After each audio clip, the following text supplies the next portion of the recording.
L'Esprit du Seigneur est sur moi, il m'a envoyé porter la bonne nouvelle aux pauvres.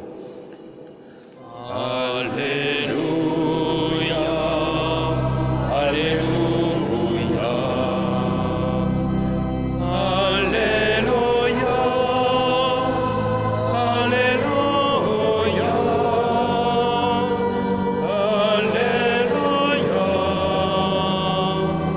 Alléluia, Alléluia.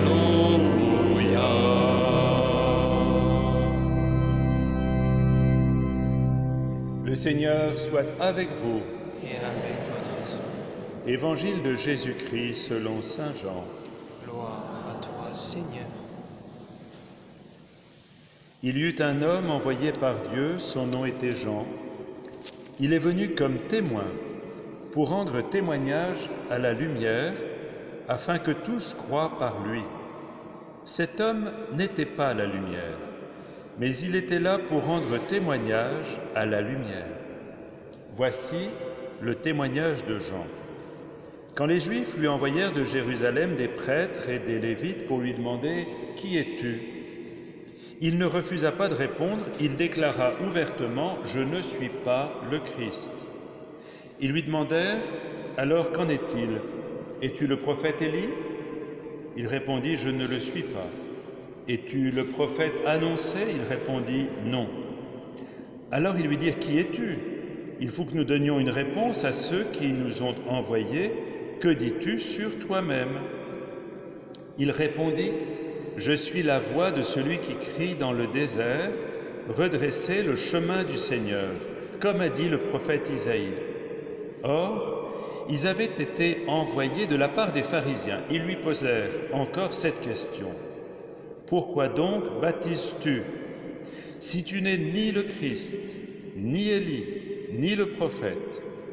Jean leur répondit, « Moi, je baptise dans l'eau, mais au milieu de vous se tient celui que vous ne connaissez pas. C'est lui qui vient derrière moi, et je ne suis pas digne de délier la courroie de sa sandale. » Cela s'est passé à Béthanie, de l'autre côté du Jourdain, à l'endroit où Jean baptisait. Acclamons la parole de Dieu. Louange à toi, Seigneur Jésus.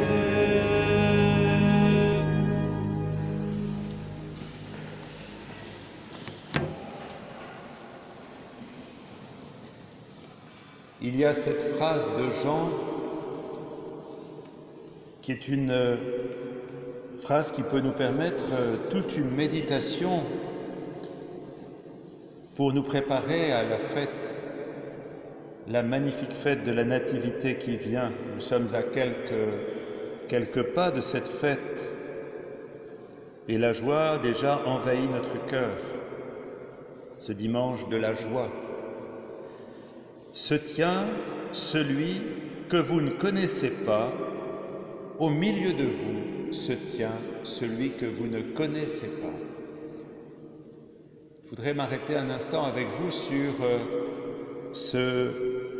ces mots, celui que vous ne connaissez pas. Cette connaissance du Seigneur, c'est vraiment quelque chose d'essentiel pour notre vie, cette connaissance. Alors quand on parle de connaissance, tout de suite, avec notre esprit bien rationaliste, nous pensons à faire fonctionner notre cerveau, pour connaître. On a l'habitude de lire, maintenant on va sur Internet pour trouver un tas de choses, de renseignements sur des choses qu'on ne connaît pas pour essayer de découvrir des choses. Mais cette connaissance dont Jean nous parle ici, eh bien, c'est pas d'abord une connaissance intellectuelle, vous savez, une connaissance comme un catéchisme qu'il faudrait apprendre, une leçon. C'est pas ça. La connaissance dont parle Jean le Baptiste, celui que vous ne connaissez pas, c'est une connaissance intime, cette connaissance biblique, cette connaissance intérieure, cette connaissance du cœur. Comme l'ami connaît l'ami, comme la fiancée cherche à connaître son fiancé, comme le fiancé cherche à connaître sa fiancée, avec le cœur. Cette connaissance qui fait vibrer, cette connaissance qui met dans notre cœur cette émotion profonde. Voilà ce dont parle Jean le Baptiste, de cette vibration intérieure qui fait que tout d'un coup le cœur comprend. Nous avons à comprendre d'abord par le cœur le Seigneur et puis ensuite par essayer d'éclairer par notre esprit ce qui a résonné dans notre cœur. Toute la Bible, toute l'histoire de l'Ancien Testament, c'est ça, c'est les Juifs, les Hébreux vont faire un tas d'expériences et ils vont après essayer de les comprendre. La sortie de l'Égypte, l'exil, la manne au désert, le don de la loi, tout ça, bien, il y a une expérience qui est faite et ensuite on essaie de mettre une compréhension, une lumière de l'esprit, de notre capacité de comprendre. Puissions-nous rentrer au cours de cette fête de Noël, peut-être faire un pas de plus dans cette connaissance intime et vibrante. Voilà, quand on a fait l'expérience de Dieu, ça marque toute une vie. Et il faut prier pour que chacun et chacune d'entre nous, nous puissions faire cette expérience. Je me souviens, quand j'étais aumônier d'hôpital à Paris, il y a une vingtaine d'années, il y avait une bénévole de mon équipe, une femme vraiment très donnée dans le service des souffrants. Elle était déjà assez âgée et j'étais émerveillé de la voir aussi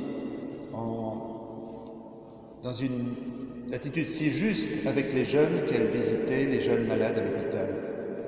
Un jour, elle s'appelait Odile, elle est venue me dire « J'ai été élevée dans une famille chrétienne, j'ai fait tout ce qu'il faut, j'ai suivi tout ce qu'il faut suivre, mais j'ai l'impression que j'ai jamais fait l'expérience de Dieu. » Elle avait passé les 85 ans. Elle me dit, vraiment pour moi c'est une souffrance de ne pas avoir fait cette expérience personnelle. J'ai acquis des connaissances, mais je n'ai pas fait d'expérience. Et je lui avais dit, on avait parlé longuement, et je lui avais dit, tu sais Odile, il n'est jamais trop tard pour faire cette expérience de Dieu.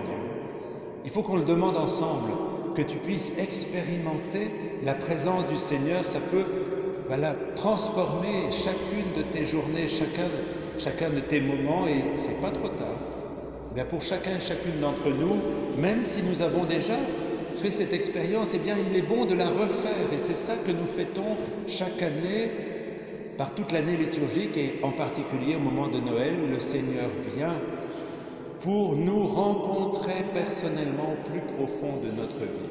Et après, s'il y a dans notre vie des moments plus difficiles, des moments souffrants, des questions, des angoisses, eh bien, nous pouvons nous replonger dans cette expérience et retrouver cette joie de la présence du Seigneur qui ne nous quitte pas, qui accompagne chacun de nos souffles, qui veut nous faire sentir combien il nous aime personnellement. Parce que l'amour de Dieu, vous savez, ce n'est pas quelque chose de vague, comme le soleil qui va se disperser, qui va se donner à tout le monde.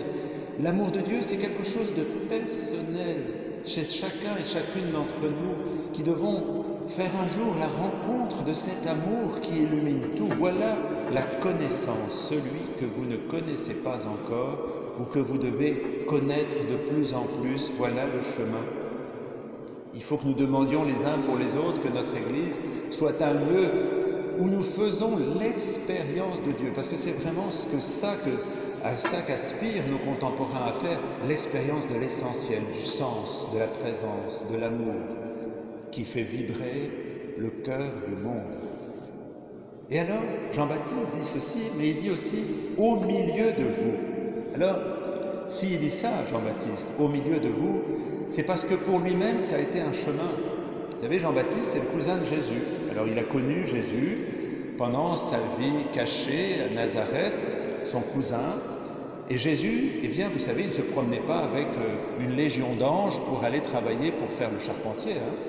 Il n'y avait pas une grande auréole au-dessus de sa tête. Jésus, c'était un homme parmi les hommes. C'était le cousin de Jean-Baptiste, mais il travaillait avec Joseph. Il faisait le charpentier, il rencontrait, il avait des amis, il se faisait proche de chacun, mais de manière tout à fait discrète. Il participait à des fêtes, il allait à des noces, il savait se réjouir avec ses amis, il mangeait, il buvait normalement. Et Jean-Baptiste n'a pas eu la révélation immédiate que c'était le Messie. Bien sûr, dans le ventre de sa mère Élisabeth, il a vibré à la rencontre de Jésus qui était dans le ventre de sa mère, lui aussi, Marie. Mais vous savez, dans le ventre de sa mère, on ne voit pas grand-chose.